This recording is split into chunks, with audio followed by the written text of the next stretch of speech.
So in the previous part of the tutorial, you made a simulation of a single ion channel and as it flipped between the closed and the open states. Now imagine that not only did you have one ion channel, you had a large number of ion channels. Now at any given moment, some fraction of them are going to be open and some other fraction are going to be closed.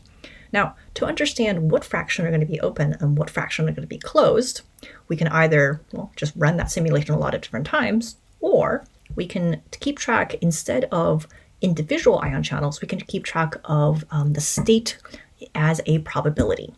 So what I'm talking about here is now, instead of keeping track of if a single ion channel is in the closed state or the open state, we're going to change the notation and instead keeping track of the probability that the channel is in the closed or the open state on average.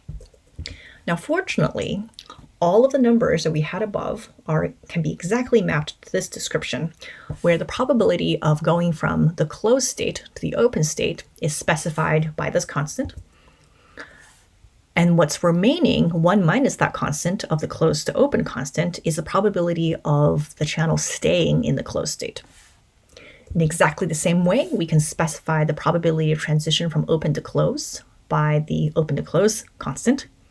And 1 minus that constant is the probability that everything stays in the open state, given that you're in the open state.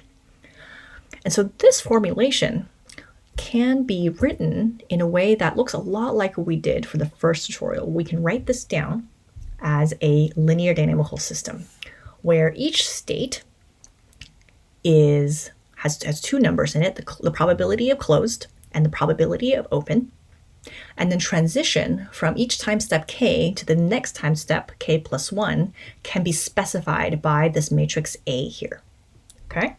And we can write down A by just looking at this state transition diagram. On the diagonals, we have the respective probabilities of close remaining closed and open remaining open. And these two off-diagonal terms specify the probability of transitioning between the closed state to the open state or the open state to the closed state. Okay, so you can pause here if you like and just look at this matrix A and just convince yourself that the way that we can write it down here is exactly how we've diagrammed it over here, with the interpretation that the state vector x is the probability of being the closed to the open state. And so your goal for the second part of this exercise is to write the simulation of the opening and closing of ion channel as a propagation of probabilities in time. Now, instead of keeping track of whether it is closed or open as a binary state, we're keeping track of the probabilities it's in either of those states.